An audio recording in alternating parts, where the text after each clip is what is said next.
Hello, everyone, and welcome back to the Fine Leg to Fine Leg podcast. We're here with episode 4, and today we are going to be showing you our T20 11s for the World Cup next year for England.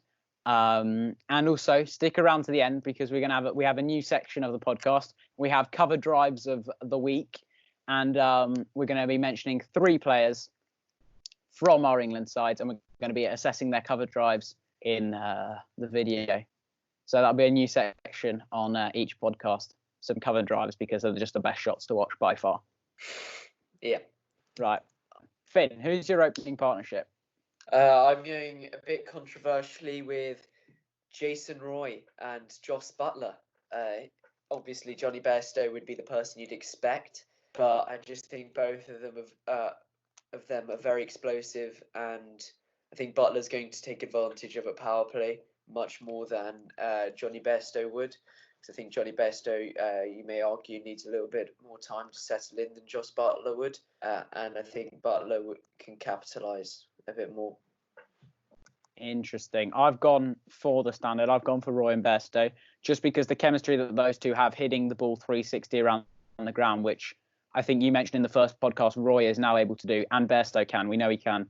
Do that and quite explosively. So I put Bairstow in number 2 with Roy, because I think that those two combine so nicely that they can take down any team in the power play and provide a good foundation like they often do in the ODI teams. Right, who's your number 3?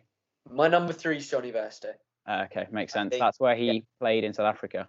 Yeah, I think Bairstow, obviously, as you said, he can hit it 360, and if one of the other two gets out, he can still take advantage of the power play. I wouldn't open with him. Yeah, okay. Also, what I'm going to do for this podcast is I'm going to have our teams, yours on one side and mine on the other side, and write them down as we go along, just so that we have a track of which team is slightly different, and because I think that'll be interesting to compare when we get to the end. Okay. So for my number 3, I've got Tom Banton. I think he's England's young talent. He's very explosive. I don't think if we look at the ODI side, you can put Joe Root in at 3. He's not quick enough when he scores. Yeah, I think he played for the Sydney Thunder a year or 2 ago, and he was just dreadful. Hardly scored a run all tournament. I don't think he can quite make it now, especially when we've got such an explosive side. Maybe, of course, when in the West Indies, he was fine, but now I don't think so. Yeah, well, he was good in the World Cup final. I think he scored 50 off about 30 deliveries, but I just feel like this is a slightly different England side with a different style of play. So I think Joe Root would be not the right choice. Number 4? My number 4 is Owen Morgan. Yeah, captain, fantastic.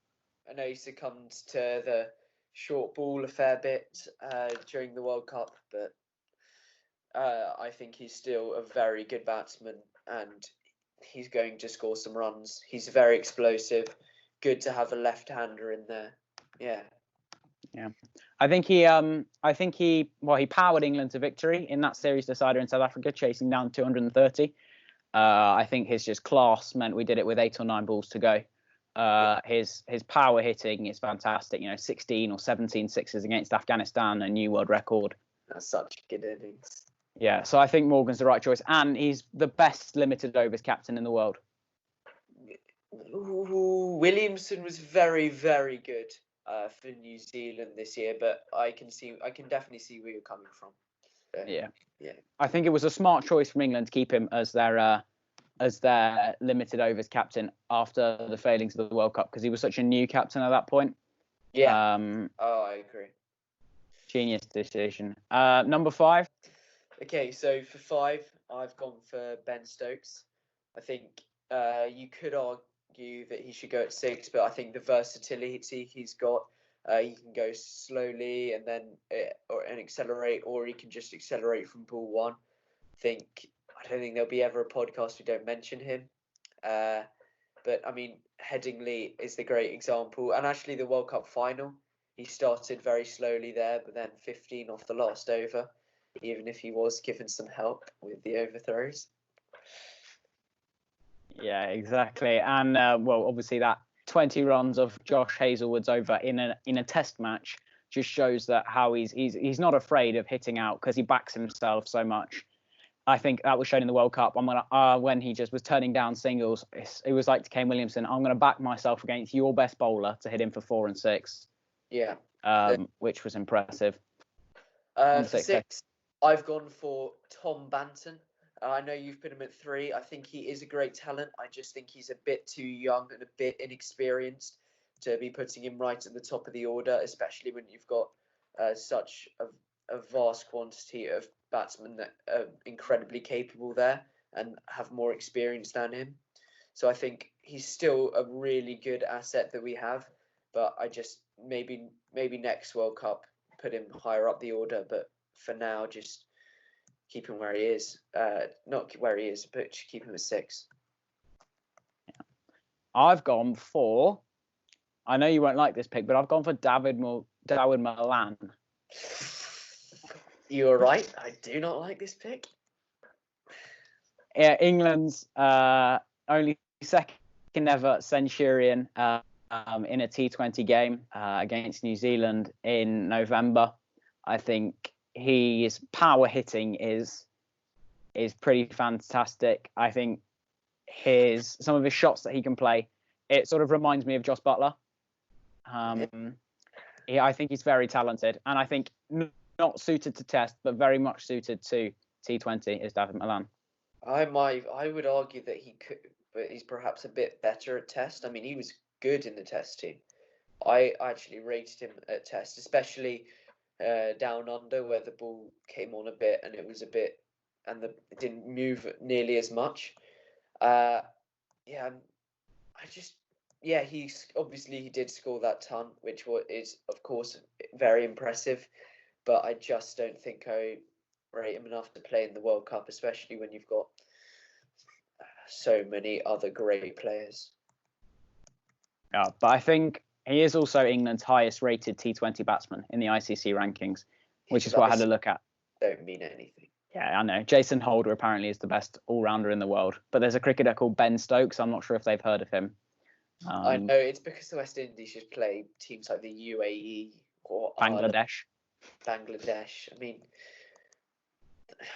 but yeah, I mean, obviously he is very good, but where does that mean? But is Butler in your team? Yeah, Butler's at 7. I've got Jos Buttler at 7. I've just realised in my team I have a bowling attack that means that Ben Stokes has to bowl 4 overs. You see, you've not planned this. It's either Malan or Buttler, and you've got it wrong. No, I can fit both of them in. I can fit both of them in because I back Ben Stokes with four overs with the ball. I don't. I think he had his role in the World Cup, which was the right role for him, which was just bowl when you need to, try and keep the runs down for a few overs. Yeah, I think that's the role for him.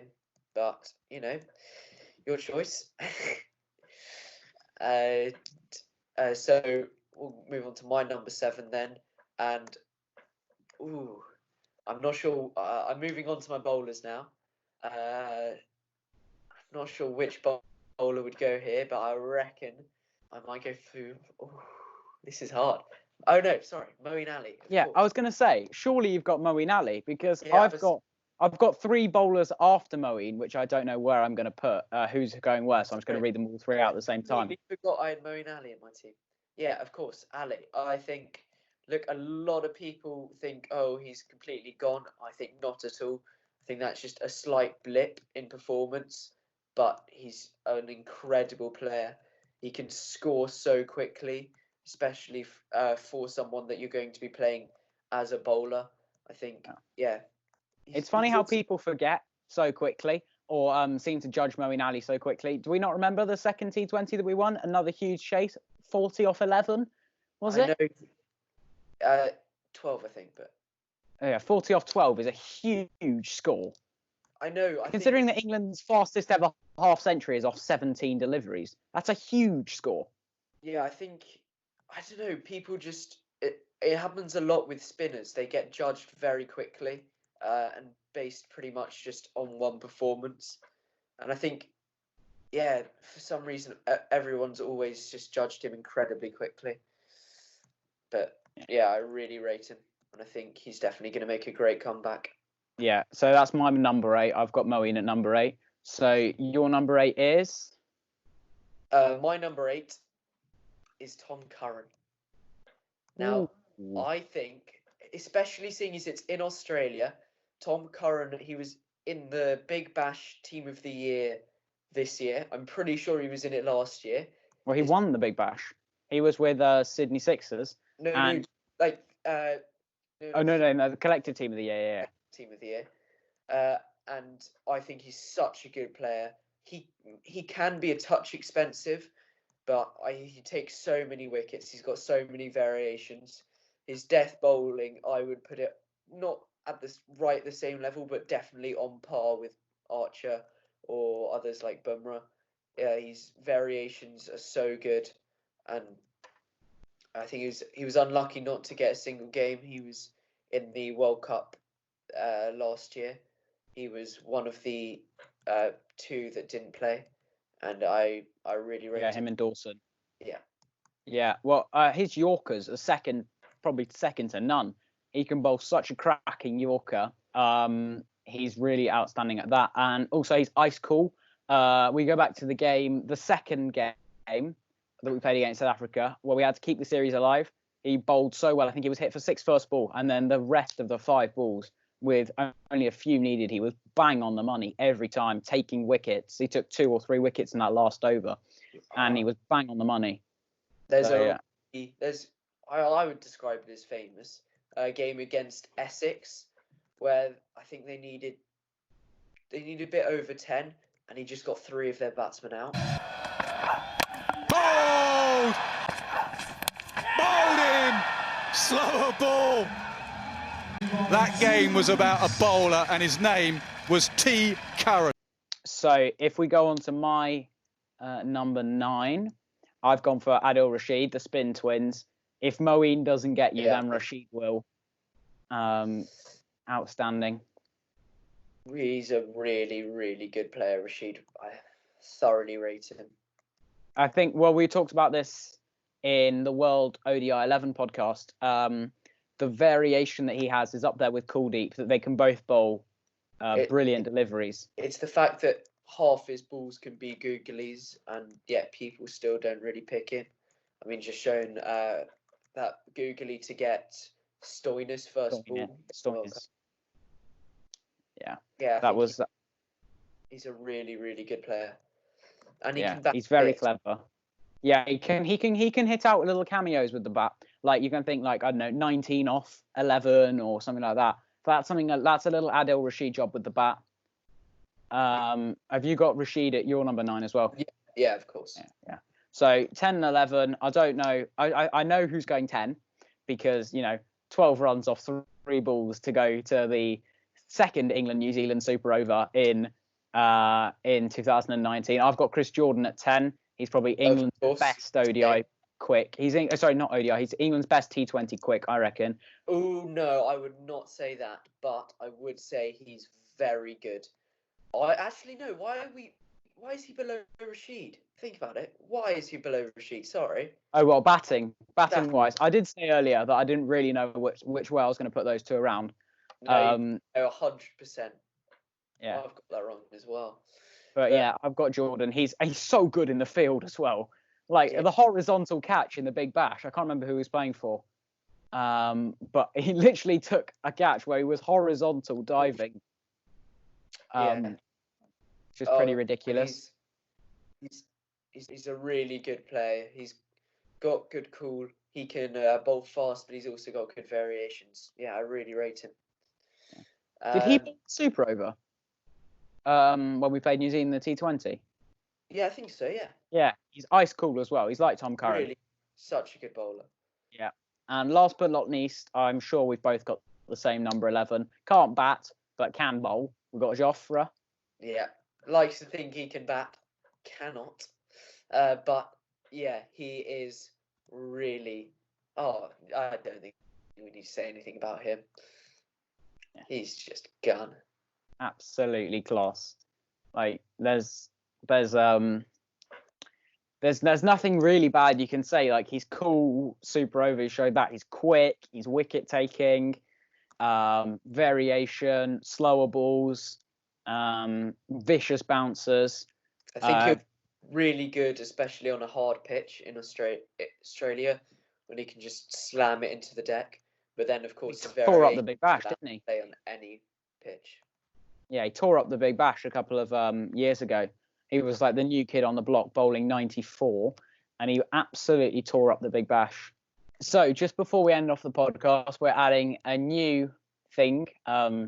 Just before the end, we're gonna choose 3 players, and we're gonna put videos in of their cover drives from who we've mentioned in this podcast. So Finn, give me 2 players whose cover drives we need to assess. Need to assess James Vince's cover drive. Beautiful shot. Hint of width, leant on it, caressed it through the covers. For sure. And I don't know. Ben Stokes. Let's see a Stokesy boys cover drive. That's a better shot. Beautiful shot. Okay, and who am I thinking? Roy or Bairstow? Whose cover drive I want to see? Roy's against Stark. Oh yes, actually Oh. yes. Oh, what a shot. Save your legs, Jason Roy.